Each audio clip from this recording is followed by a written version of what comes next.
Bienvenue sur la chaîne aujourd'hui, les gars, pour ce qui est vraiment une vidéo riche en action.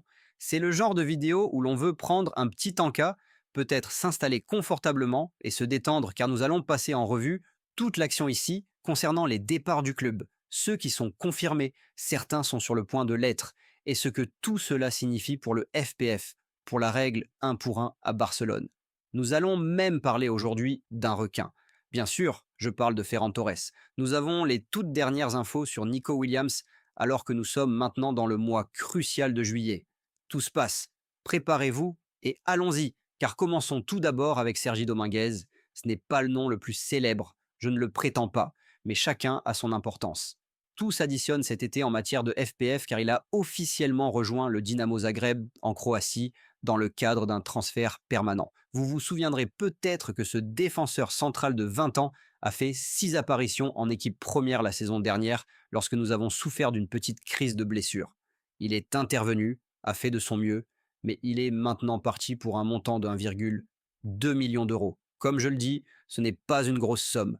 Barcelone conservera une clause de revente de 20% dans ce deal et ils auront également une priorité en cas de vente future. Donc, Sergi Dominguez, le premier homme sorti de la porte dans la vidéo d'aujourd'hui, pour 1,2 million d'euros. Ensuite, nous avons la sortie confirmée de Noah Darvic, qui a officiellement rejoint Stuttgart. Il est retourné en Allemagne. Cela a été confirmé aujourd'hui par les deux clubs. Et commençons cette affaire par la bonne nouvelle, une nouvelle encore meilleure peut-être que prévue. Car contrairement aux rapports initiaux en provenance d'Allemagne, Barcelone a confirmé qu'ils ont bel et bien un pourcentage sur une vente future inclus dans ce deal. Au début, nous ne pensions pas qu'ils l'auraient, mais finalement c'est le cas, c'est vraiment très bien. Ils n'indiquent pas quel pourcentage, ça peut être très très faible, on ne sait pas. Ça peut être élevé non plus, on ne sait pas. Mais au moins, nous avons quelque chose concernant Noah Darvic. Barcelone a également le droit de premier refus, ce qui signifie qu'ils auront l'opportunité de matcher toute offre future pour réengager Darvic. Et c'est important, cela signifie qu'on ne l'a pas simplement laissé partir sans aucune attache future. Maintenant que nous avons évoqué les bonnes nouvelles de ce deal, parlons des mauvaises car, même s'il n'y a pas de communiqué officiel sur le prix du transfert, aucun des deux clubs ne l'a divulgué, ce qui est assez étrange. Nous n'avons qu'un rapport en provenance d'Allemagne. Il vient de Kicker, qui affirme encore des rumeurs, mais c'est tout ce que nous avons pour le moment, qu'ils ont vendu Noah Darvic pour moins d'1 million d'euros. 1 million d'euros, sérieusement. Nous avons acheté ce gars-là, vous savez, même à 16 ans pour 2,5 millions. Avons-nous fait une perte technique, même s'il reste un grand talent, même si plusieurs clubs étaient intéressés? Moins d'1 million. J'espère que cette rumeur n'est pas vraie. Mais pour l'instant, c'est tout ce que nous avons. Et honnêtement, cela vous surprendrait-il compte tenu de la façon dont nous vendons des joueurs? Ensuite, passons à Pablo Torre. C'est un autre dossier intéressant car les discussions se poursuivent avec Majorque et la bonne nouvelle est que Barcelone veut garder 50% des droits du joueur. Ils aimeraient percevoir la moitié de tout futur transfert lié à Pablo Torre, ce qui est un pourcentage très élevé, on doit le dire. Mais à cause de cela, parce que Barcelone insiste pour obtenir cette grosse part, le montant du transfert ne sera pas élevé. Nous l'avons déjà dit il y a quelques jours. Et encore une fois, c'est Barcelone. On s'y attend. Et l'info du moment dans les médias est que Majorque pourrait payer entre 4 et 6 millions d'euros. Donc encore une fois, on parle de broutilles dans le football moderne. On parle des montants les plus bas que l'on ait entendus ici pour des joueurs talentueux évoluant dans de grands clubs. Regardez la Premier League, regardez les sommes engagées, regardez ce qu'ils paient pour des joueurs ici. Et là, on en est à 4 à 6 millions. On ne se rend même pas compte. Le seul point positif pour l'instant est que, dans les dernières heures, l'Ajax a émergé dans la course. Ils sont entrés dans la danse pour Pablo Torre. Marseille est également mentionné. Et il reste à voir ce que voudra faire Pablo Torre, car initialement, il avait dit oui à Majorque. Il avait accepté le projet, un contrat de 4 ans avec eux, et ils sont vraiment enthousiastes à son égard. Ce serait un énorme recrutement pour Majorque. Mais ira-t-il vraiment? Qu'est-ce que l'Ajax va proposer? Que peuvent proposer Marseille ou d'autres?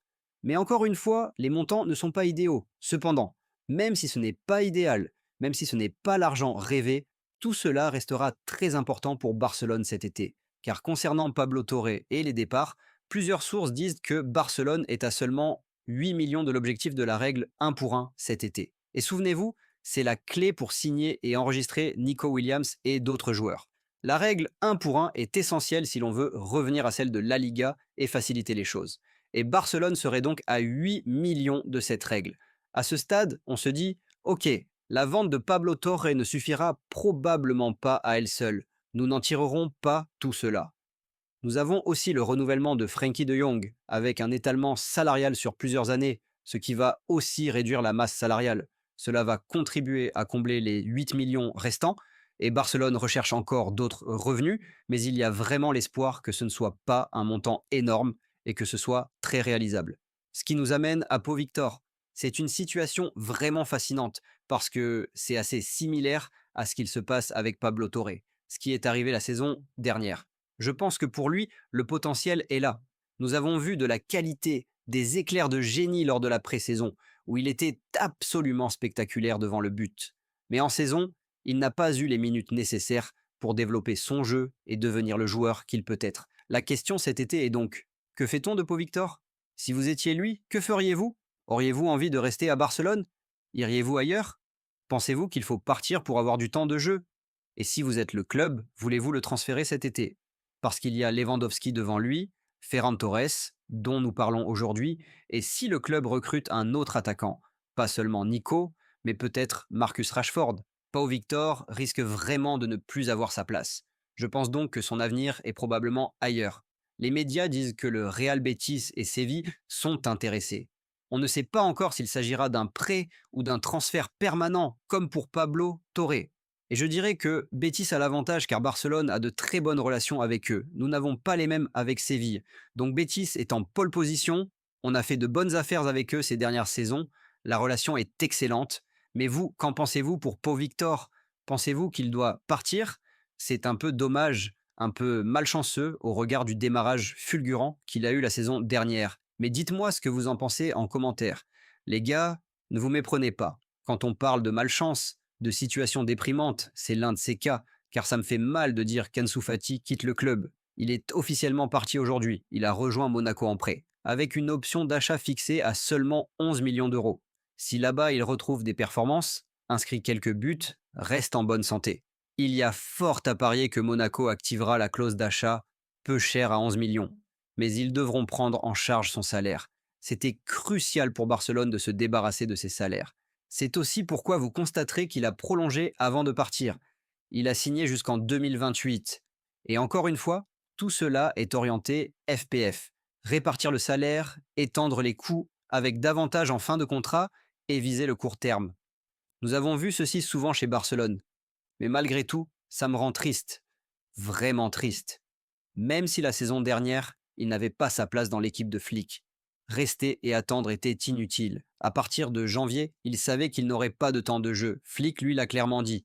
Et pourtant, il a attendu, se demandant si ça allait changer. Évidemment, non, ça n'a pas changé cette saison non plus. Je comprends donc son départ. C'est la bonne décision pour lui, pour sa carrière et pour le club sur le plan financier. Tout est cohérent, mais ça reste triste, car ce n'est pas ce dont on rêvait pour lui. Et je le vois avec le maillot numéro 31. Ça ramène tellement de souvenirs. Ses débuts à Barcelone, son talent précoce, ses buts, comment il illuminait le Camp Nou. Et le voir partir ainsi, c'est très loin des attentes que nous avions il y a quelques années. Ça montre qu'on ne sait jamais en football. On ne sait jamais ce qu'il peut arriver. Et je lui souhaite vraiment le meilleur.